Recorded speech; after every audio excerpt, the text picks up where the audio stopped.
மக்களுடைய ஆதரவும் ஆண்டவனுடைய அருள் இருந்தால் நிச்சயம் நான் அரசியலுக்கு போவேன். நான் தெய்வத்தையும் மக்களையும் நம்பிதான் வந்திருக்கிறேன். அவர் முதலமைச்சராக பார்க்கணும், முதலமைச்சர் ஆவார் உறுதியா இருந்தா என்னையா இந்த 14 கட்சி எனக்கு தேவையில்லை. இந்த தொண்டர் ஒருத்தர் தான் இந்த நாட்டை நான் பிடிச்சு காட்டணும் இல்லையான்னு பார். உடல்நல குறைவினால இறந்துட்டாரு. உடல் நலம் இருந்திருந்தால் இந்த தேமுதிக வந்து விஜயகாண்டத்துல எதை வேணாலும் நீங்க விலை கொடுத்து வாங்குங்க. ஆனால் என்கிட்ட இருக்க தைரியத்தை மாத்திரம் உங்களால் விலை கொடுத்து வாங்கவே முடியாது. எம்ஜிஆர் ஒரு தடவை பாராளுமன்ற தேர்தலில் தோத்தாரு. ஒரே கேள்வி, நான் என்ன தப்பு செஞ்சேன்? அந்த ஒரு கேள்வி போய் பட்டு நின்றுச்சு சார். நீங்கள் 10 கேள்வி எடுத்தால் 10 சொல்லி கேட்க மாட்டான். கரெக்டாக கேட்டாரியா? அவர் என்ன தப்பு செஞ்சார்? அடுத்த எலெக்ஷன் வந்துச்சு, மறுபடியும் எம்ஜிஆர் பண்ணிட்டார் இல்லையா? விஜயகாந்துக்கு அவர்களுக்கு நான் என்ன சொன்னனோ அதே தான் விஜய்க்கு நான் சொல்லி எழுதியிருக்கேன். சுற்றி உண்மையை சொல்லக்கூடிய நண்பர்கள் இருக்கணும்.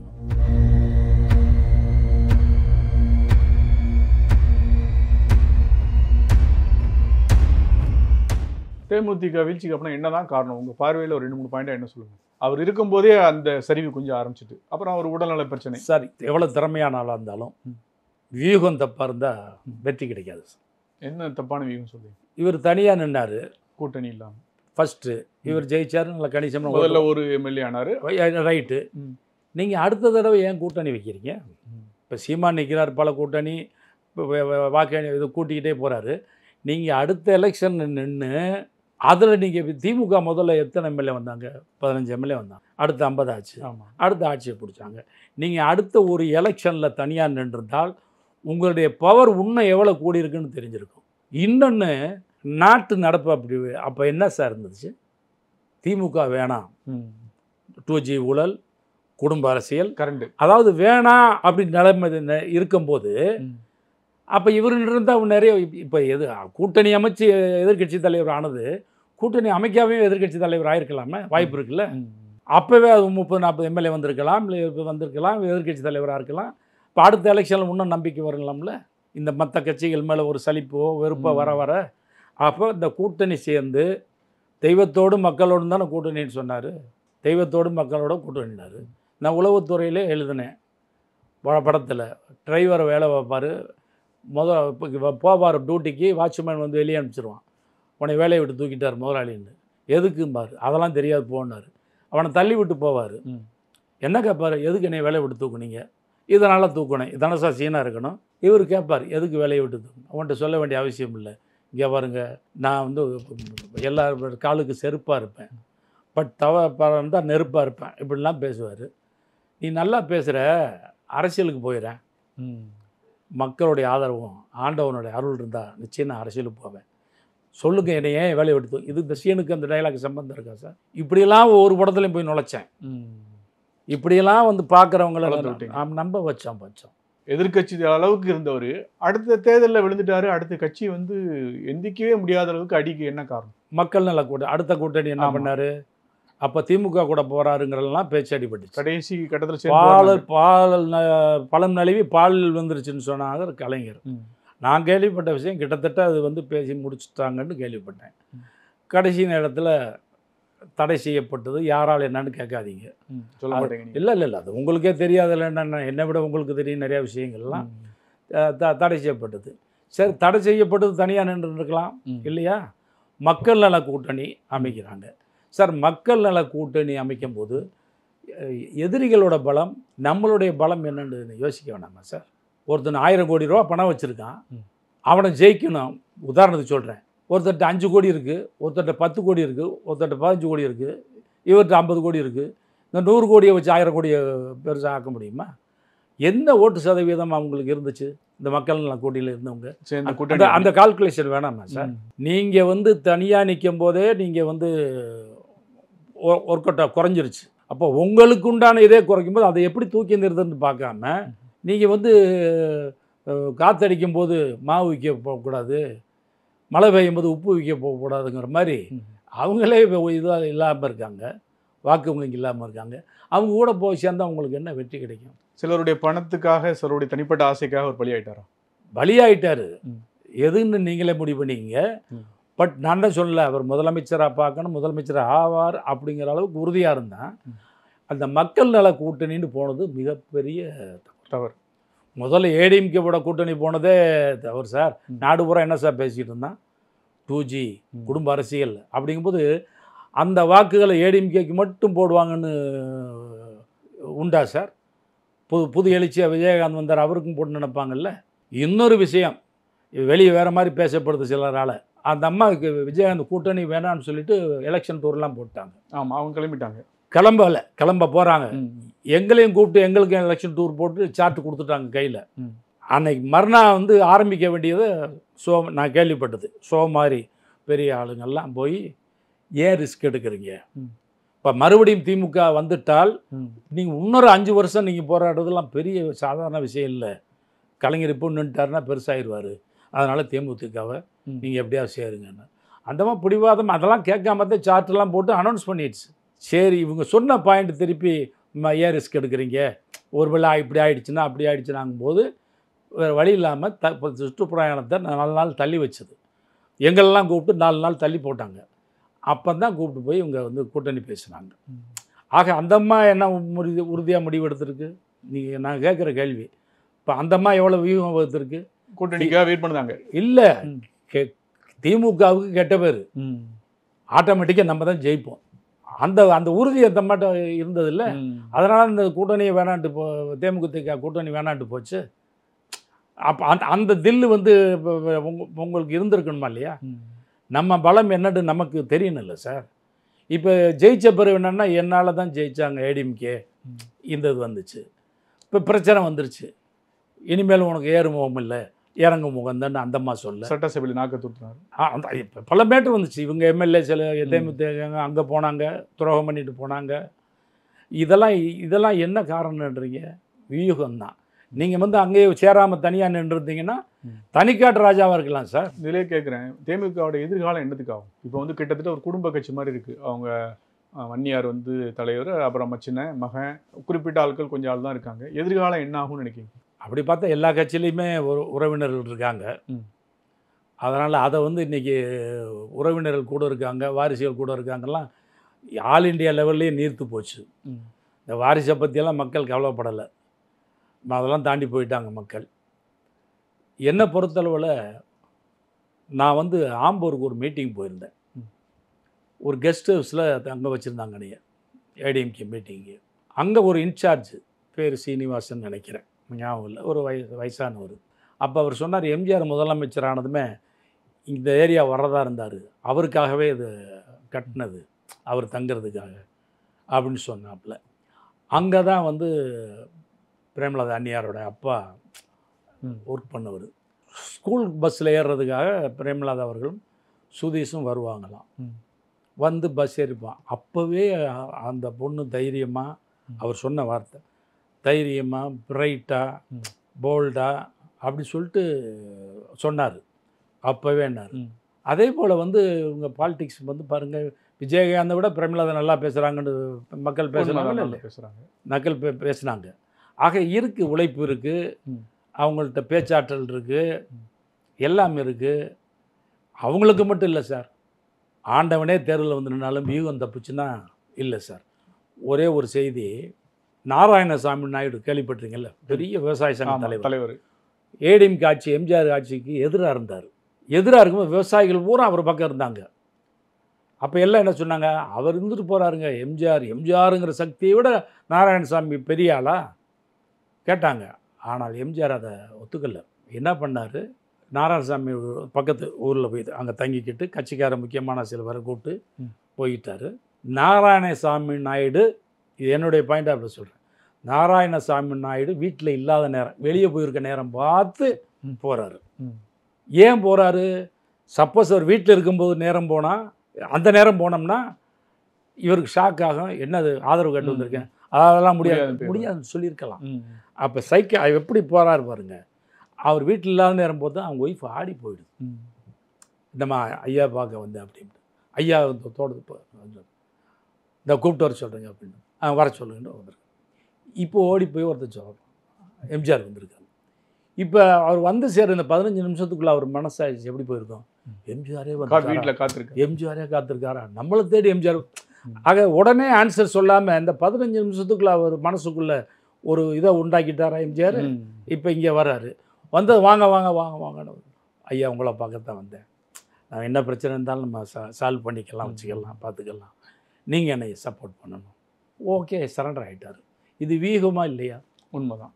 அந்த வீகம் கருப்பு எம்ஜிஆர் மிஸ்ஸிங். அதுக்கப்புறம் என்ன பண்ணுறாரு, என்ன வீட்டுக்கு வந்து சாப்பாடு போட மாட்டிங்களா கேட்குறாரு எம்ஜிஆர். அந்த அம்மா இல்லை நான் சாதாரணமாக தான் பண்ணியிருக்கேன், எதுவாக தான் நான் போடுங்கன்னு உட்காந்துடுறாரு அவரு கூட.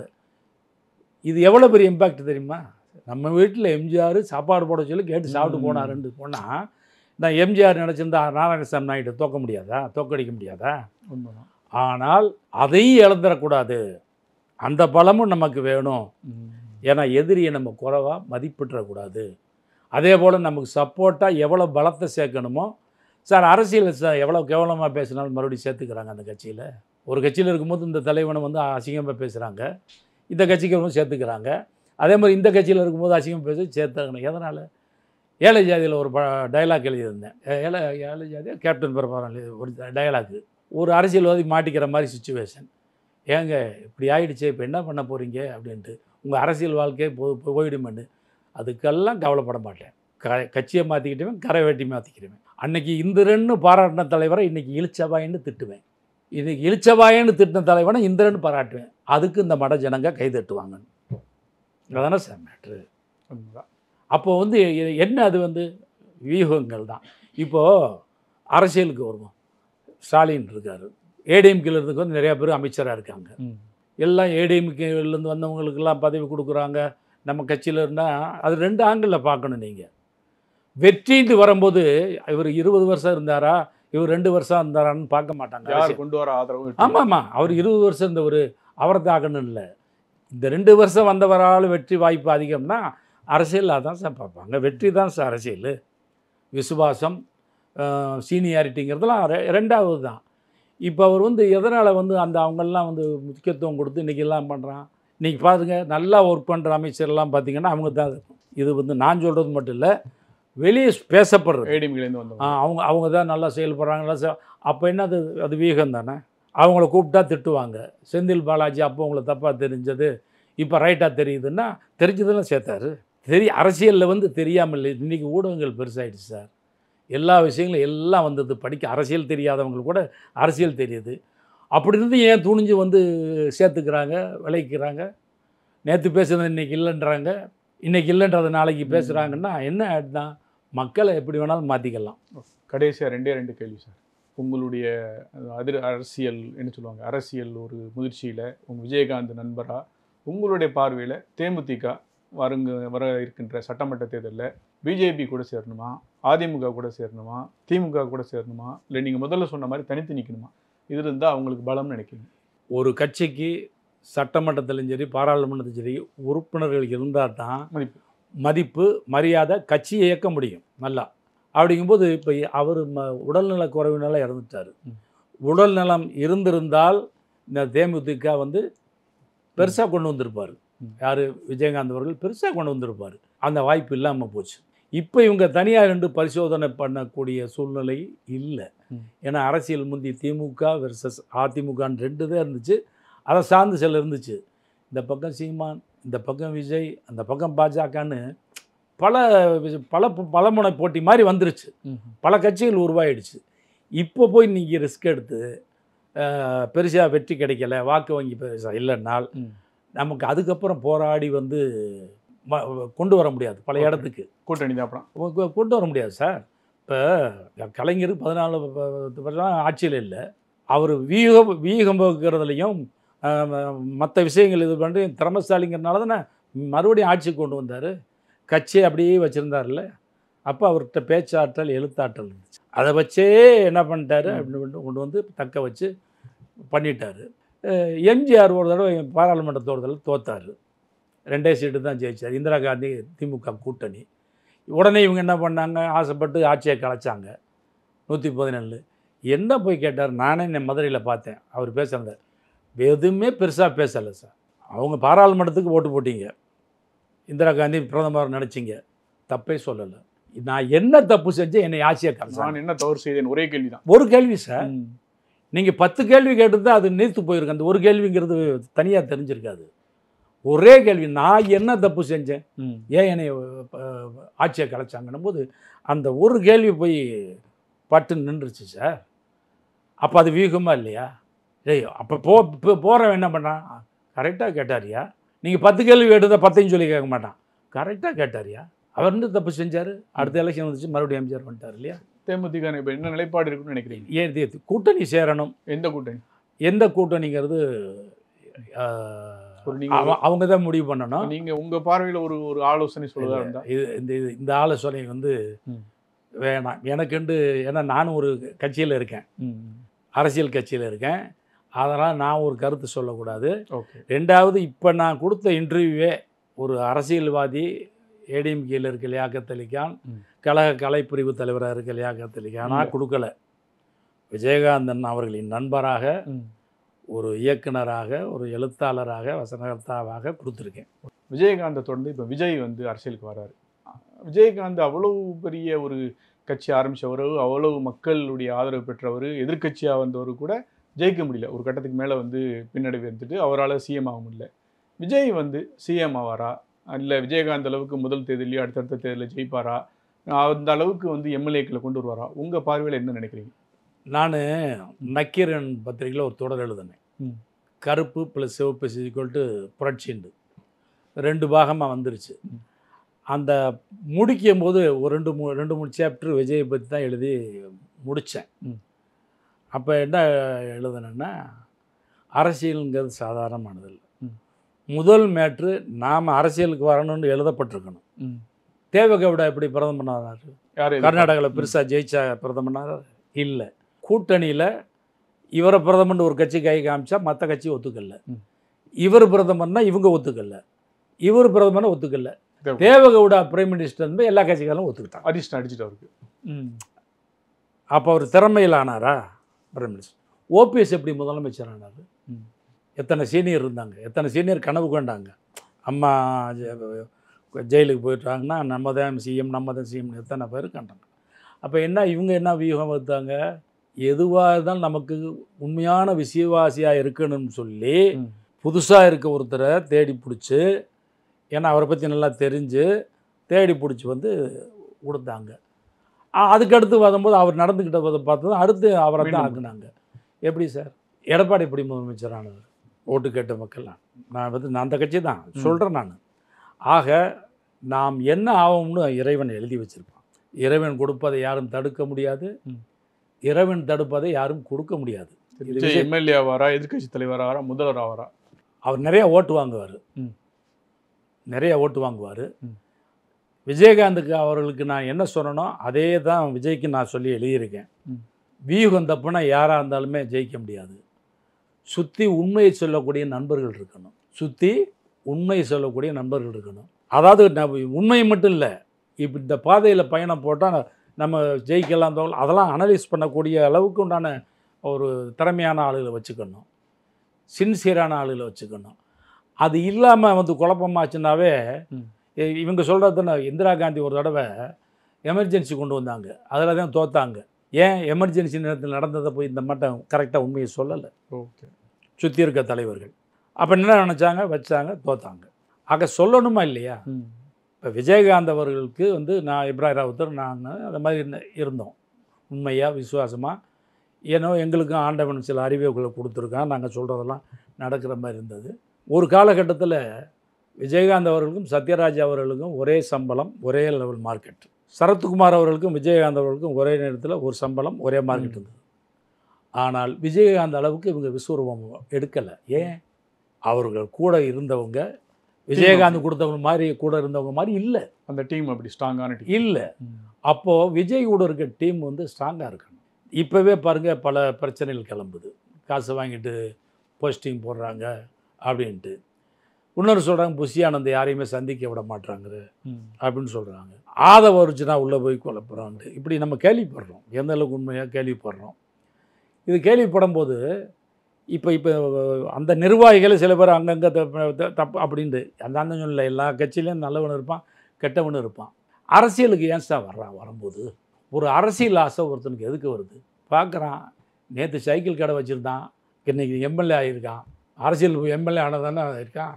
அவன் முன்னால் 100 பேர் சுற்றுறான், அமைச்சர் ஆகிட்டான், சைக்கிளில் போனவன் ரெட் லைட் காரில் போகிறான். இந்த இப்போ என்ன ஆகி போச்சு, தமிழ்நாட்டு அரசியல் பர்டிகுலராக அரசியலுக்கு வந்தால் நல்லா சம்பாதிக்கலாம். எந்த கட்சியும் விதிவிலக்கு இல்லை, அப்படி ஆகி போச்சு. சில ஸ்டேட்டில் அரசியல்வாதி நல்லா இருக்கான், அதிகாரிகள் கெட்டு போயிட்டான். சில ஸ்டேட்டில் அதிகாரிகள் நல்லா இருக்கான், அரசியல்வாதி கெட்டு போயிட்டான். இந்த தமிழ்நாட்டில் மட்டும்தான் அரசியல்வாதிகள், அதிகாரிகள், மக்கள் 3 பேரும் சேர்ந்து கெட்டு போகிறது தமிழ்நாடு தான். அப்புறம் எப்படி நீங்கள் வந்து எதை மாற்றுவீங்க? நீங்கள் ஓட்டு கேட்டு போனால் எவ்வளோ வச்சுருக்குன்னு தான் கேட்பாங்க. நீங்கள் எவ்வளோ சம்பாதிக்கிறீல்ல, நீ கொடு இருப்பாங்க. நீ பணம் இல்லை, பணம்ங்கிறது ஒரு பெரிய பிரதானமாகி போச்சு இன்றைக்கி எலெக்ஷனில். கூட்டணிங்கிறது ஒரு இதாகி போச்சு. இவர் கூட்டணி அமைக்கிறதுலேயே சரியான பாதையில் போகிறாரான்னு தெரியலை. ஏடிஎம்கே கூட்டணின்னா இது பரவல மக்கள்கிட்ட நான் கேட்டது. ஏடிஎம்கே கூட்டணியில் விஜய் போனதுமே கன்ஃபார்மாக வெற்றி அப்படிங்கிற மாதிரிலாம் பேசிக்கிட்டாங்க. ஆனால் அது நடக்குமா? எது நடக்குமா? அது அவங்க மட்டும் இல்லை, வேறு சில கட்சியெல்லாம் வந்துடுவாங்கல்ல. அப்போ நான் என்ன சொல்கிறேன்னா, யார் சொல்லி அதை வேணான்னாரு.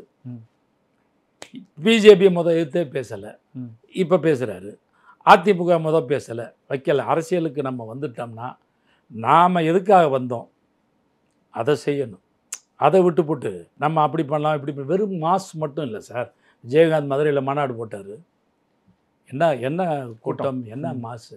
அதை விடவா யூத்து இருக்கான், பெரிய ஹீரோ, நிறைய யூத்து. சொல்லப்போனால் அவங்க நினச்சது முஸ்லீம்ஸ் ஓட்டெல்லாம் நிறையா விழுகும்லாம் நினைக்கிறாங்க. எவ்வளவு மழை பெஞ்சு தண்ணி வந்தாலும் அணை ஒழுங்காக கட்டினா தான் தண்ணி தேங்கி வைக்க முடியும், இல்லைன்னா நீங்கள் கடலில் தான் போய் கலக்கணும். ஒரே வார்த்தையில் சொல்லுங்கள், விஜயகாந்த் அளவுக்கு ஆக முடியுமா, அதோட மேலே ஆக முடியுமா? அவருக்கே எழுதியிருக்கேன். உங்கள் படத்துலேயே ஒரு டயலாக் இருக்குது, சொன்னல, இறைவன் கொடுப்பது யாரும் தடுக்க முடியாதுன்ட்டு உங்கள் படத்திலே பேசியிருக்கீங்க. அதே மாதிரி உங்களுக்கு இறைவன் கொடுத்தால் யாரும் தடுக்க முடியாதுன்னு எழுதியிருக்கேன். எனக்கு நான் என்ன எழுதுனேன்னு கரெக்டாக சொல்ல தெரியல. நான் உங்களுக்கு புக்கு வந்து கொடுக்குறேன். அந்த விஜயை பற்றி ஒரு 10-15 பக்கம் எழுதியிருக்கேன். அதை கரெக்டாக அது உண்மையிலே படித்தவங்களாக இருந்தால் அந்த புக்கு யாராவது கொண்டு போய் சேர்த்துருக்கணும். உண்மையிலே ஒரு விசுவாசிகள் யாராவது இருந்தால் போய் சேர்த்துருக்கணும். அந்த சேர்த்துருந்தால் அதை படிச்சிருந்தால் வேறு யாரோ எழுதியிருந்தால் விட்டுருக்கலாம். ஒரு லியாக்கத் அலி கான், விஜயகாந்த் கூட வந்திருக்கேன், கூப்பிட்டு என்ன இதில் நோக்கத்தில் எழுதுனீங்க, இது என்ன நினைக்கிறீங்க சார்? ஆலோசனைகள் தானே சார். ஆலோசனை யார்கிட்ட வேணாலும் கேட்கலாம், முடிவு தலைவன் எடுக்கணும். நீங்கள் யாரை கூப்பிட்டு ஆலோசனை பண்ணுவீங்க? புஷி ஆனந்த் மட்டும் போதுமா? ஆதவ அர்ஜுனா சார் படிப்பு இல்லை. இங்கே ஒருத்தன் படித்தவனால் வந்து அறிவாளி, அவன் அரசியலில் ஜெயிச்சிருவான்னு இல்லை, பட்டம் வாங்கினவனான்னு இல்லை, பணம் வச்சுருக்கணும்னு இல்லை, அதெல்லாம் இல்லை. அதையும் தாண்டி ஒரு இறைவன் கொடுத்த ஒரு அறிவு வேணும். அரசியலுக்கு மட்டும் இல்லை, படத்துக்கு கூட சொல்கிறேன். ஒரு படம் எடுக்கும்போது கூட ஒரு வெற்றி படத்துக்கு எப்படியெல்லாம் ஸ்க்ரீன் பண்ணணும் அப்படிங்கிறது மாதிரி பண்ணி அதில் எவ்வளோ பெரிய ஆளாக இருந்தாலும் மிஸ் ஆகிடுறாங்கல்ல. மணிரத்னம் அவ்வளோ பெரிய கிரேட் லெஜெண்ட் இப்போ ஃபெயிலியர் ஆகலையா? பாரதிராஜா ஃபெயிலியர் ஆகலையா? நீ யாரை வேணாலும் சொல்லலாம். அப்போ என்ன, எவ்வளோ பெரிய ஆளாக இருந்தாலும் சரி, உங்களுக்கு மேட்ரு ஸ்க்ரீன் பிளே சரியில்லைன்னா அதே மாதிரி அரசியல்லையும் ஸ்க்ரீன் பிளே சரியில்லை, அந்த படம் ஃப்ளாப் ஆகிடும். இது வரைக்கும் நிறைய கருத்துக்களை மனம் திறந்து வெளிப்படையாக நகைச்சுவையாகவும் ரொம்ப ஆழமாகவும் சொன்னேன் லியாகத் அலி சாருக்கு மிக்க நன்றி. வணக்கம். உங்களுக்கும் என்னுடைய நன்றி. வா தமிழா நேயர்களுக்கும் நன்றி.